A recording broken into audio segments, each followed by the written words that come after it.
Hello and welcome back to another episode of Critical Reactions with your host, Bryan. Today we're going to do a special selection, which is where one of you tell me exactly what it is I need to check out. Today's special selection comes at us from Dimmy. I'm taking you to the halfway point of your Today is the Day journey, where Steve and company take focus on their aggressive, tense side of their sound, fueled by Steve's personal struggles at the time of recording, which included big financial problems and finding out that his wife is cheating on him. It definitely made an imprint on the music, given that somehow they sound even more manic and disturbing than before. Enjoy! Alright, so today is the day. They've been a band that we've heard before, and a bit outside of my wheelhouse, that's for sure.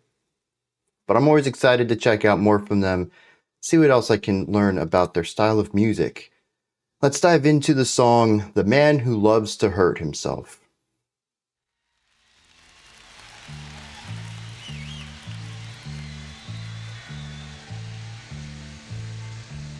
A long time forgotten, with dreams that just fell by the way. Wait. Okay, that makes a little bit more sense.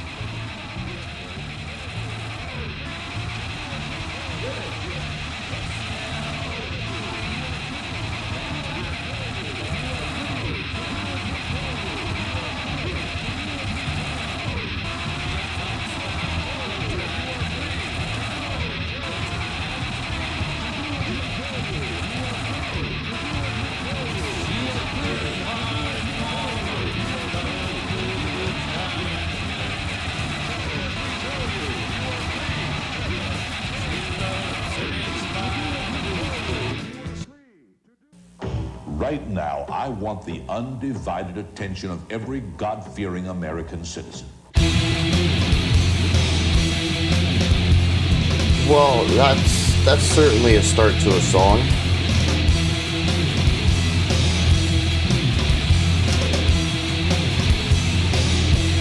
Nice 5 here.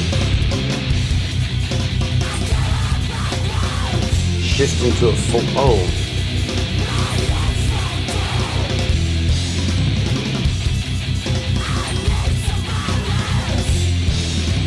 So 3 bars of 4, 12-beat phrase.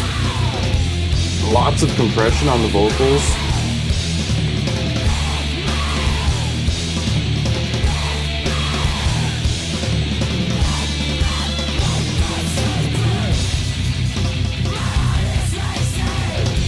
Ooh. Love the syncopated drum part there.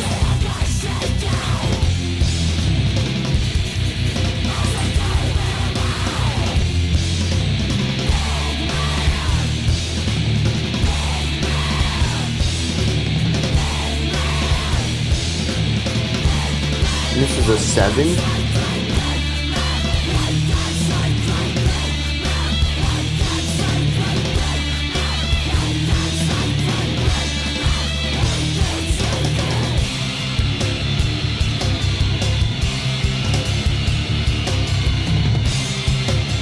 Okay, yeah. There we go.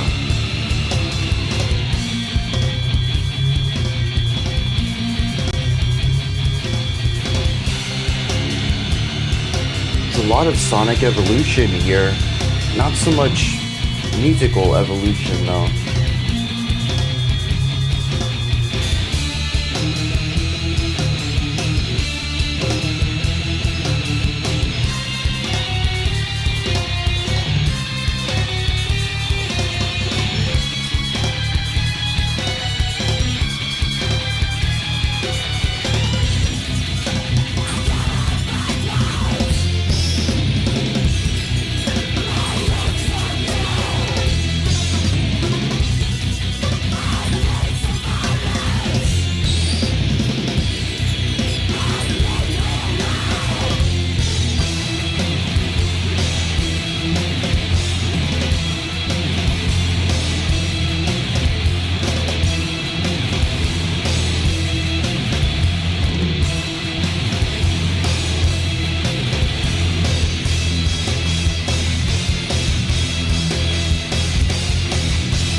That's an interesting song.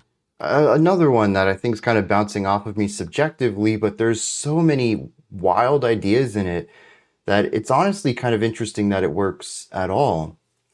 The first pattern I noticed, though, we kick the song off with a 5-beat phrase, working with 1, 2, 3, 1, 2, 1, 2, 3, 1, 2. It's the same thing that we ended the song on. It's alternating groups of 3 and 2. What's interesting is when the 7 comes in, I think it was the chorus. Is that the chorus that does the 7? Maybe it was a bridge. When the 7 came in, though, it was 3 and 4, basically an extension of the 5 based on phrasing alone, but there's also some parts of the guitar that are shared between the 5 and the 7 feel. It almost is exactly an expansion of a theme, but I'd say that there's more expanding than retention of the original idea in there. So much so that I think it's easier to view it as a new idea entirely, but I do think it's neat to tie the thread between the two ideas. In the final 5 seconds of the song, though, we shift to a 6, which also happens to be 2 beats more than the 4. And I think it was the chorus is in 4, isn't it? Oh no, it's the verse. The verse is, all right, I'm starting to get things straight here. The verse is in 4. It's the only time that we have something that isn't an odd time signature.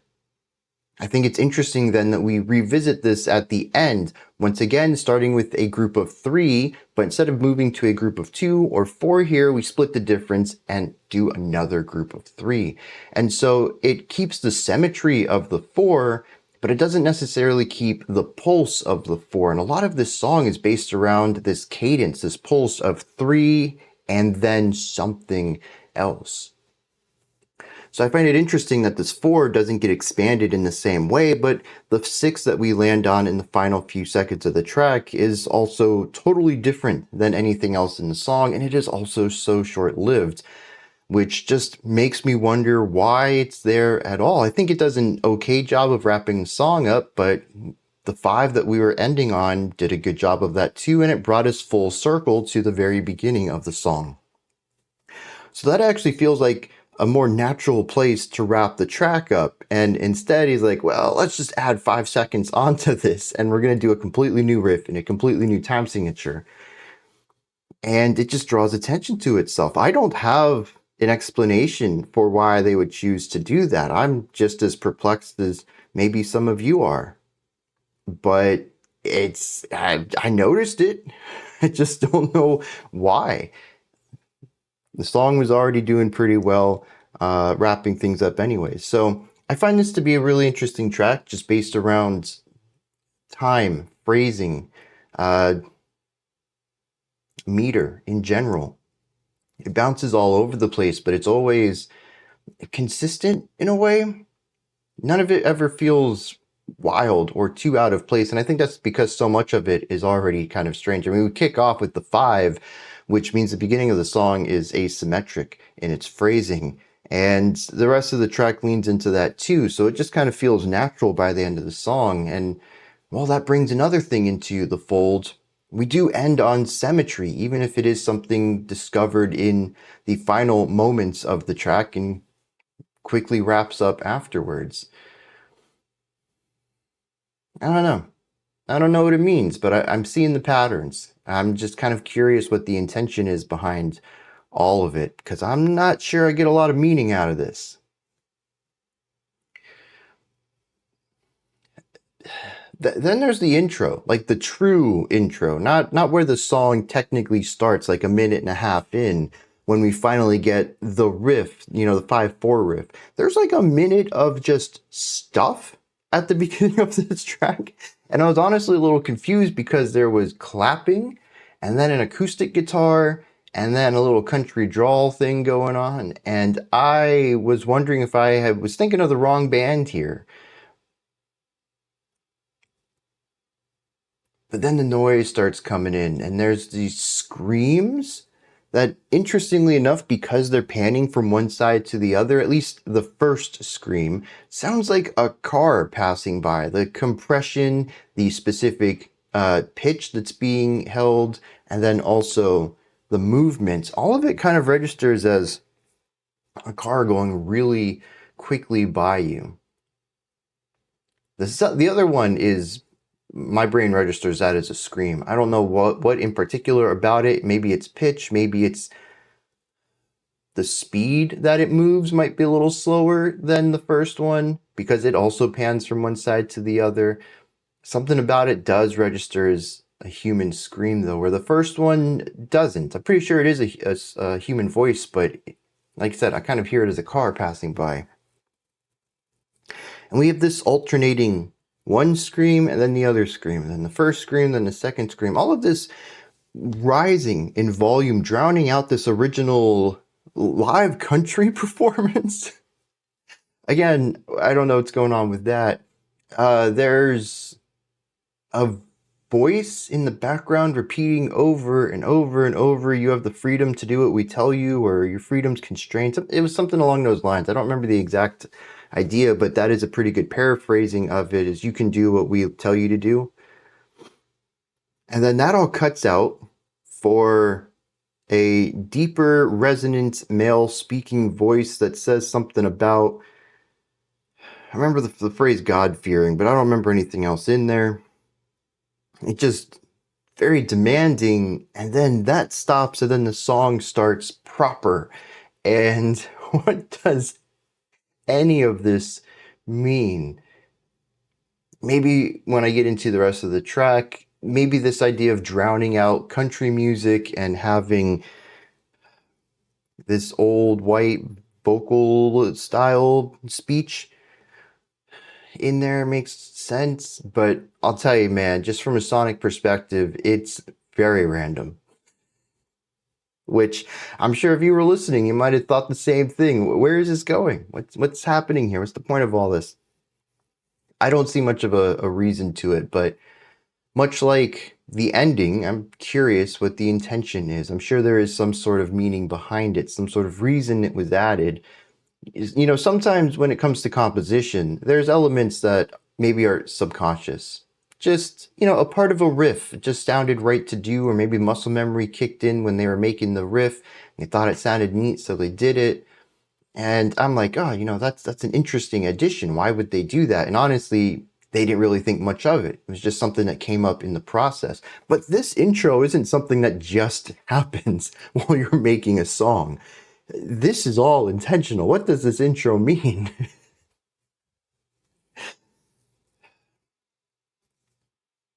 The rest of the track, though, is noise. Not necessarily compositional noise. I think there's a general fluidity and flow through most of this that makes sense once you understand the rhythmic groove that's going on.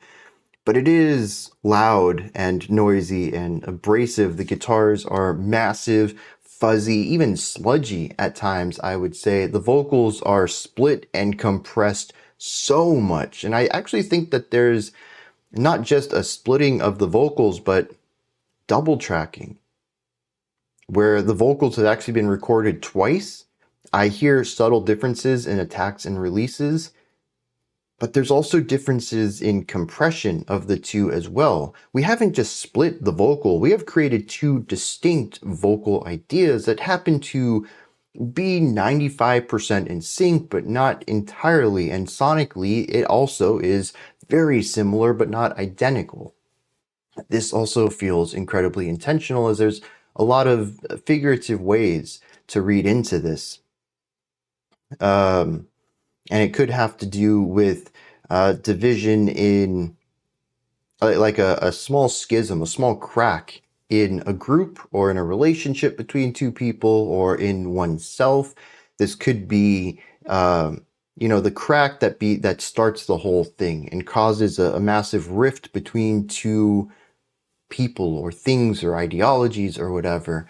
But I think it's interesting that they are really close to being identical, but just not. And then, of course, like I said, they're not harmonized in the middle. They're on opposing sides of the spectrum. like I said, a lot of ways to read into that, and I don't know what they're aiming for, but again, another decision that doesn't seem random. Seems intentional. And of course, like I said, it's super gritty, super compressed. It matches the aggression and noise of the entire song. Now, something that catches me off guard, though, is as brute force and blunt as the vocals and guitar and bass can be in this just sort of singular envision, very noisy, very compressed, very wall of sound. There's a lot of rhythmic dexterity going on with the drums. They're not a blunt force in here. Now, granted, dude is hammering away at these drums. It's very loud, aggressive drumming.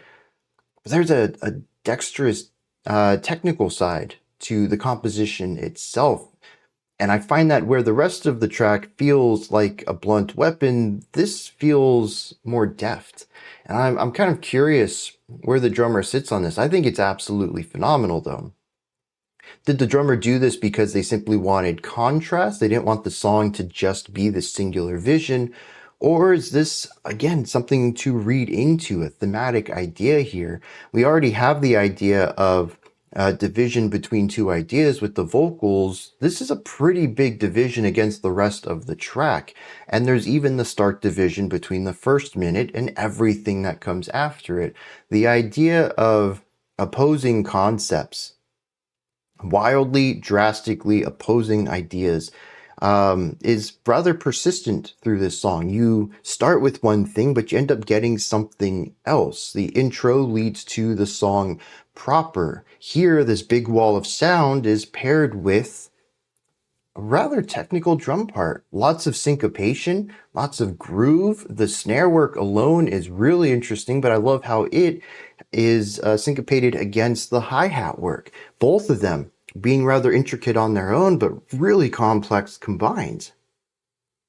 For a song that feels as bluntly aggressive as noisy, punky kind of noise rock can be, I just don't expect this level of chops to be on display from any of the instruments. And yet here it is with the drums not compressed, not wall of sound. Honestly, they could be a lot bigger than they are, and they're not. They're kind of delicate in the mix, but also compositionally compared to everything else. There's I don't know if I'd say a tenderness to them, but like I mentioned, everything else is kind of blunt. It's just aggressive. It just is. The drums are intricate. I think that's the word I want. And it's really interesting to hear that against the very straightforward nature that every other instrument is on.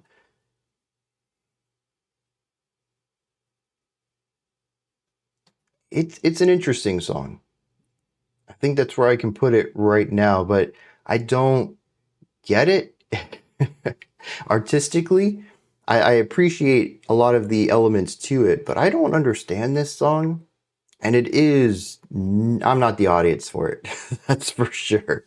But I'm kind of hoping the vocals might change my mind on something. So let's dive into those and see what's going on there. Yeah, I'm not the person who's going to be able to dissect this. There's not a lot here, interestingly. The country song at the beginning probably says more than this, but given that so much is covered up, this is what is put into the lyrics. It says, "A long time forgotten, the dreams just fell by the womb." I'm curious what this country song is. Is this something they created or are they sampling it?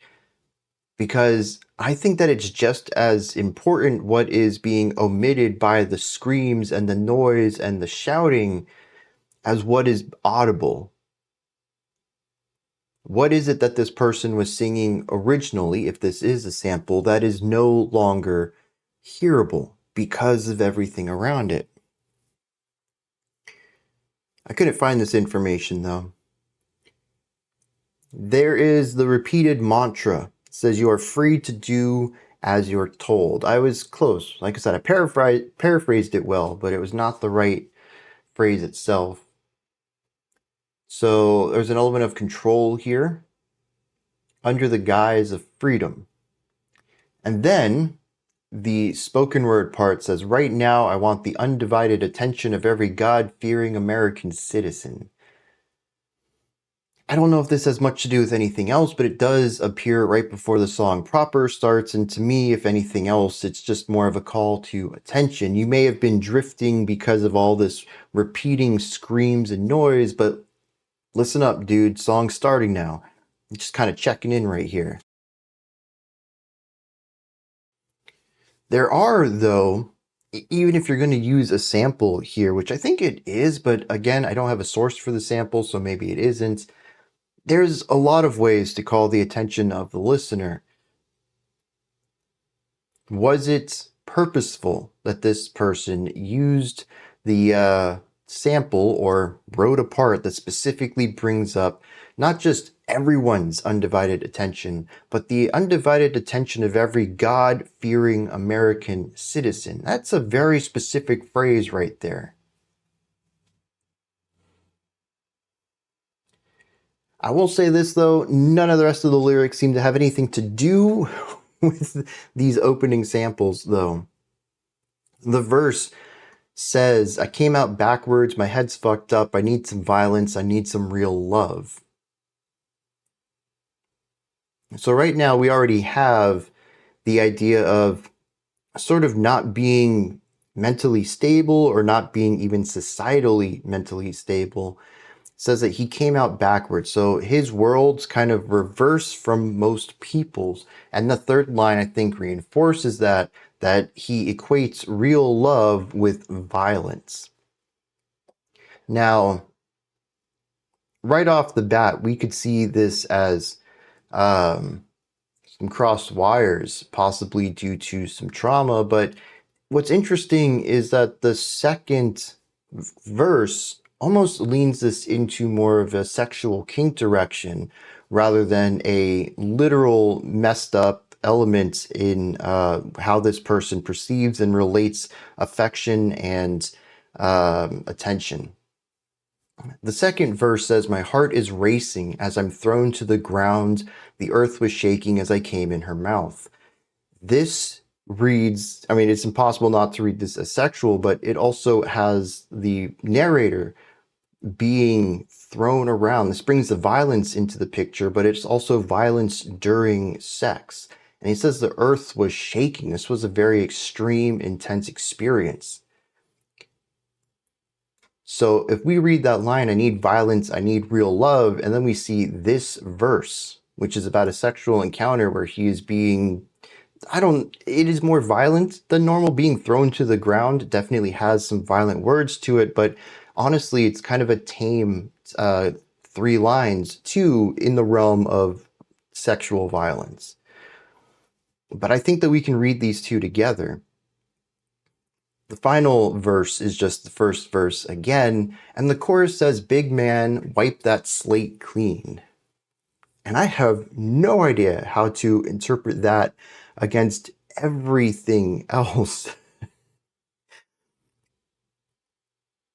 I mean, big man, maybe talking himself up. Wipe the slate clean, though. It's time to start over, to erase the past. What does that have to do with anything else, though? I don't know. I'm very lost on this, and I'm trying to relate this to the music, which is just sort of loud and aggressive through most of it. Yeah, I've got nothing here. These are going to be my thoughts then on Today is the Day, the Man Who Loves to Hurt Himself, which, again, relating that to the lyrics feels a bit off too. I don't know. If anyone has any thoughts on this, please put them into the comments section. If you have things you want to add on to what I said or correct me on, a different perspective on this, different take, let me know. Toss all that and anything else you'd like to add into the comment section below. Above that, in the description box, you'll find a link to Linktree. Takes you here, you can find links to my music, ways to support the channel, a link to the Discord server, and so much more. Above that, if you could, like, subscribe, and ring the bell. I greatly appreciate all 3 of those. That wraps it up for today, but I'll be back tomorrow, 5 p.m. Eastern Standard Time, 10 p.m. UTC as usual. Until next time, remember to be critical, not cynical, of the music you listen to. and have a fantastic morning, afternoon, or evening whenever you choose to watch my videos.